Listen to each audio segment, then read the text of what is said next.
So, hello everyone.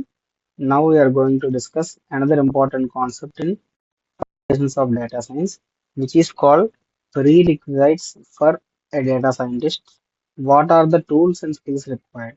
So data scientist అనే ఒక person అవ్వాలి అంటే కావాల్సిన ఫీచర్స్ ఆ పర్సన్కి ఏమి ఉండాలి, వాళ్ళకి కావాల్సిన టూల్స్ కానీ స్కిల్స్ ఎలాంటివి ఉండాలి అన్న విషయాలని ఈ వీడియోలో క్లియర్గా డిస్కస్ చేద్దాం.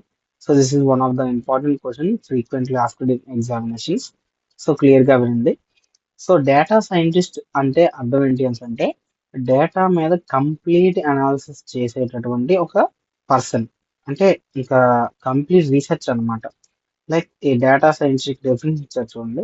ఏ data scientist is a professional who collects, process, analyses and interprets data to extract meaningful insights and support decision making. అంటే ఈ డేటా సైంటిస్ట్ అనే ఒక పర్సన్ డేటాని కలెక్ట్ చేస్తాడు, ప్రాసెస్ చేస్తాడు, ఆ డేటాని అనాలిసిస్ చేస్తాడు అండ్ ఇంటర్ప్రెట్ ఏమైనా ఫీచర్స్ ఉంటే దాన్ని ప్రెడిక్ట్ చేయగలడు అండ్ దాని నుంచి కొన్ని మీనింగ్ఫుల్ ఇన్సైట్స్ ని బయటికి తీసుకొస్తాడు డెసిషన్స్ తీసుకోవడానికి. సో అలాంటి టైప్ ఆఫ్ పర్సన్ ని మనం డేటా సైంటిస్ట్ అని పిలుస్తాము.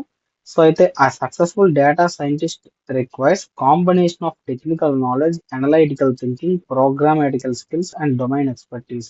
సో ఒక డేటా సైంటిస్ట్ అవ్వడం అనేది అంత ఈజీ విషయం కాదు. సో మనకి ఏముండాలి అంటే టెక్నికల్ నాలెడ్జ్ ఉండాలి, అంటే డేటా సైన్స్ మీద ఫస్ట్ అవగాహన ఉండాలి.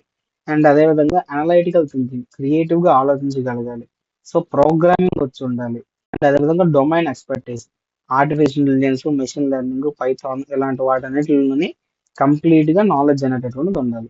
సో అలాంటి ప్రీ రిక్విజైట్స్ ఏమున్నాయి ఒక డేటా సైంటిస్ట్ అవ్వాలంటే ముందుగా అతనికి ఏం రావాలి అని కానీ మనం చూసుకున్నట్టయితే, before becoming a data scientist A person should have the strong foundation in following areas. A areas లో ఉండాలమ్మా అంటే first thing is called mathematics. So mathematics లో కంప్లీట్ నాలెడ్జ్ ఉండాలి. అంటే లైక్ సాల్వేషన్స్ లో ప్రతి ఒక్కొక్క కాన్సెప్ట్, కీ కాన్సెప్ట్స్ అన్ని కూడా ఇంపార్టెంట్ కాన్సెప్ట్స్ ని తెలుసుకొని ఉండాలి.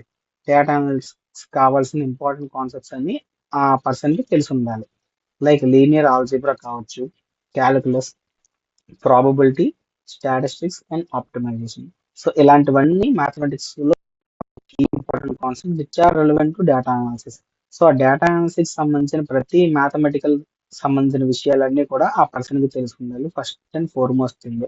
సో ఎందుకు తెలిసి ఉండాలి అంటే లీనియర్ ఆల్జీబ్రా ఇలాంటివన్నీ కూడా ఇమేజ్ రికగ్నిషన్స్ లోని రియల్ లైఫ్ లో ప్రిడిక్షన్స్ అన్ని చేయడానికి ఆ ఆల్గోరిథమ్స్ లో వాడతాం. సో అందుకు మ్యాథమెటిక్స్ అనే దాని మీద ఐడియా ఉండాలి. సో సెకండ్ థింగ్ ఏంటి అంటే స్టాటిస్టిక్స్ అన్నమాట.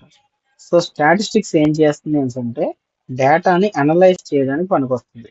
Like mean, median, mode, variance, standard deviation, correlation, regression, hypothesis testing, regression analysis. So ఇలాంటివన్నీ కూడా మనకు దేనికి యూజ్ అవుతాయి అంటే స్టాటిస్టిక్స్ లో ఇప్పుడు డేటా అనాలిసిస్ లో మ్యాప్స్ అన్ని మనం ప్లాట్ చేస్తాం. సో దాంట్లోని మ్యాప్ ప్లాట్ చేయాలి అంటే మనకు ఫార్ములాస్ మినిమం తెలుసుకున్నాం. అండ్ స్టాటిస్టికల్ గా మనం ఇమేజెస్ ని ప్రాసెస్ చేయాలి అన్నా, ఆ స్కోర్స్ క్యాలిక్యులేట్ చేయాలన్నా స్టాటిస్టిక్స్ మీద కంపల్సరీగా క్లియర్ నాలెడ్జ్ అనేది ఉంటే సో అతను డేటా సైంటిస్ట్ కి ఎలిజిబుల్ అనమాట. సో అవన్నీ ఎక్కడ వాడతామండి అంటే ఏదైనా ఒక యాప్ డిజైన్ చేస్తున్నాను అనుకోండి. సో దాంట్లో స్టాటిస్టిక్స్ అనేది ఒక బిజినెస్ సంబంధించిన వెరీ ఇంపార్టెంట్ థింగ్ అనమాట. సో మాన్యువల్ గా చేసే ఆ థింగ్ ని మనం ఆటోమేట్ చేస్తాం కదా మరి కంప్యూటర్ సైన్స్ కి సంబంధించిన వాల్యూ. సో డేటా సైన్స్ లో అందుకని statistics key concept. So next thing మనం చూసుకున్నట్టయితే ప్రోగ్రామింగ్ నాలెడ్జ్. సో ప్రోగ్రామింగ్ సంబంధించిన ప్రోగ్రామింగ్ నాలెడ్జ్ అనేటటువంటి ఫీచర్ అనేటటువంటిది డేటా సైంటిస్ట్ కి కంపల్సరీగా ఉండాలి. డేటా మ్యానిపులేషన్ చేయాలన్నా, అనాలిసిస్ చేయాలన్నా ఫస్ట్ సిస్టమ్ తో మనం కమ్యూనికేట్ అవ్వాలి కదా, ఏదైనా మనం అడగాలి అంటే. So programming language is nothing but the communication language the system. So system తో మనం మాట్లాడడం తెలియాలి. సో అటువంటి ప్రోగ్రామింగ్ లాంగ్వేజ్ మీద కంప్లీట్ గా ఐడియా ఉండాలి. Like Python, R, SQL, Java, Scala. So ఇలాంటివన్నీ డేటా అనాలిసిస్ సంబంధించిన లాంగ్వేజ్ అన్నిటి మీద క్లియర్ ఐడియా అనేటటువంటిది ఆ పర్సన్ కి ఉండాలి, programming knowledge. Next one data SQL, database designing, no SQLs, relational databases. ఇలాంటి వాటి అన్నిటి మీద కూడా డేటాబేస్ పరంగా డేటా స్టోర్ చేయాలి. And fifth thing is called machine learning basics. Machine learning basics అనేది తెలిసి ఉండాలి. మెషిన్ని ఏ విధంగా ట్రైన్ చేయాలి, మెషిన్ ఏ విధంగా టెస్ట్ చేయాలి, డేటాని ఏ విధంగా వాలిడేట్ చేయాలి, ఏ మోడల్ ఏ టైంలో వాడితే ఎంత యాక్యురసీ వస్తుంది. సో ఇలాంటివన్నీ కూడా ఆ పర్సన్‌కి తెలిసి ఉండాలి. సో ఆల్గోరిథమ్స్ ఏవుంటాయి? This is also important.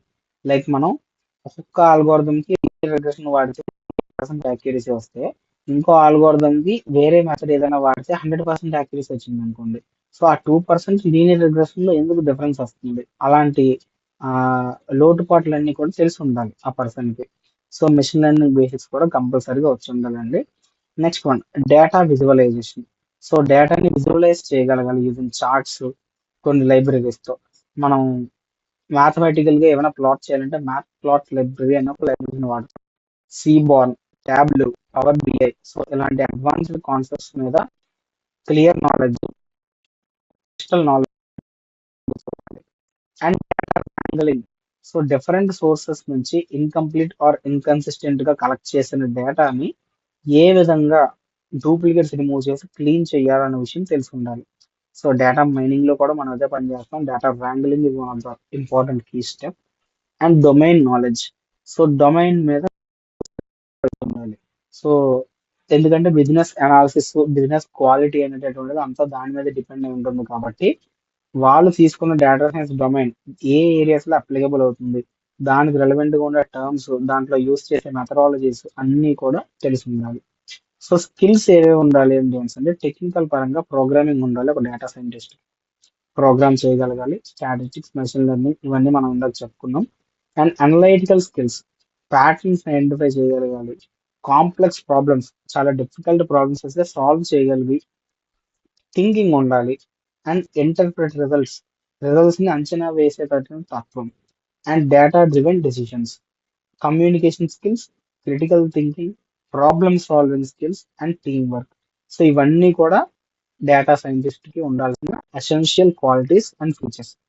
So next tools కి వచ్చేప్పటికి ఏ టూల్స్ మీద డేటా సైంటిస్ట్ కి అవగాహన ఉండాలి అంటే ప్రోగ్రామింగ్ లాంగ్వేజ్ మీద పైథాన్ అంటే 90% ఆఫ్ అన్ని డేటా అనలిటిక్స్ పైథాన్ మీదే అప్లై చేస్తున్నారు ప్రజెంట్ కాబట్టి పైథాన్ లైబ్రరీస్ అనేవి వాస్ట్ లైబ్రరీస్ ఉన్నాయి. సో పైథాన్ లైబ్రరీస్ ఏవేవి ఏ అనాలిసిస్ కి వాడతారు, ఏ లైబ్రరీ ఎప్పుడు ఏ టైంకి ఎలా వాడితే మనకి ఏ నీడ్ని మనకి క్యాటర్ చేస్తుంది, ఇలాంటివన్నీ మనకు తెలిసి ఉండాలి. అండ్ ఇంటిగ్రేటెడ్ డెవలప్మెంట్ ఎన్విరాన్మెంట్స్ తో కంఫర్టబుల్ గా రన్ చేయగలగాలి. అంటే ఏ ఇంటిగ్రేటెడ్ డెవలప్మెంట్ ఎన్విరాన్మెంట్ అయినా లైక్ నేను ఓన్లీ జూపిటర్ నోట్బుక్ లోనే చేయగలను, విఎస్ కోడ్ లో చేయలేను, లేదంటే పైచామ్ లో చేయగలను, కోడ్ బ్లాక్స్ లో చేయలేను. సో ఇలాంటి పర్స్పెక్టివ్ ఉండకూడదు. ఎలాంటి ఇంటిగ్రేటెడ్ డెవలప్మెంట్ ఎన్విరాన్మెంట్ ఇచ్చినా so I can code, I can make the data process అన్నట్టు ఆ పర్సన్ ఉండాలి. So that is the data scientist. Database tools మీద big data tools like Hadoop, Apache Spark, okay, ఇలాంటి వాటి మీద క్లస్టరింగ్ అన్నమాట, Hadoop clustering అంటారు. ఆ క్లస్టరింగ్ థింగ్స్ ఇలాంటివన్నీ బాగా తెలిసి ఉండాలి. And visualization tools, cloud platforms, AWS, Azure, Google cloud platforms, version controlling things. So ఇలాంటి వాటన్నిటి మీద కూడా క్లియర్ కట్ నాలెడ్జ్ అనేటటువంటిది ఉండాలి. సో డేటా సైంటిస్ట్ కి ఉండేటటువంటి రెస్పాన్సిబిలిటీసే ఆయన చేసేటటువంటి వర్క్ కి ఉండేటటువంటి మెయిన్ థింగ్ అండ్ గోల్ అన్నమాట. సో ఇవన్నీ దేని వల్ల వస్తాయి అంటే ప్రిడిక్షన్స్ యాక్యురేట్ గా అండ్ ఫ్రాడ్స్ ఏవి లేకుండా ఆటోమేటివ్ రిపిటేటివ్ టాస్క్స్ కంటిన్యూస్ గా పర్ఫామ్ చేస్తూ మనం ఉంటే అవన్నీ రెస్పాన్సిబిలిటీస్ అనమాట డేటా సైంటిస్ట్ కి. కమ్యూనికేషన్, డిప్లాయ్మెంట్, మానిటరింగ్, ప్రతి మెథడాలజీ కూడా దగ్గరుండి ఏవి ఎర్రర్లెస్ లేకుండా చెక్ చేయగలగాలి. సో ఆన్లైన్ షాపింగ్ ఒకవేళ ఎగ్జాంపుల్ తీసుకున్నట్టయితే ప్రిడిక్టింగ్ కస్టమర్ పర్చేస్ అనేటటువంటిది మన టాస్క్ అయితే డేటా సైంటిస్ట్ అనేవాడు ముందు హిస్టరీ కలెక్ట్ చేసి దాంట్లో ఏవైతే డూప్లికేట్స్ ఉంటాయో అన్ని రిడక్ట్ చేసి ఒక ఎగ్జాక్ట్ ప్రిడిక్షన్స్ అనేటటువంటి very relevant to the exclusive market ఇలాంటివన్నీ మనం చేయగలిగితే డేటా సైంటిస్ట్ ఉండే efficient skills and skill set ఉన్నది అని మనం చెప్తాం. So these all are the required skills for the data scientist. Thank you.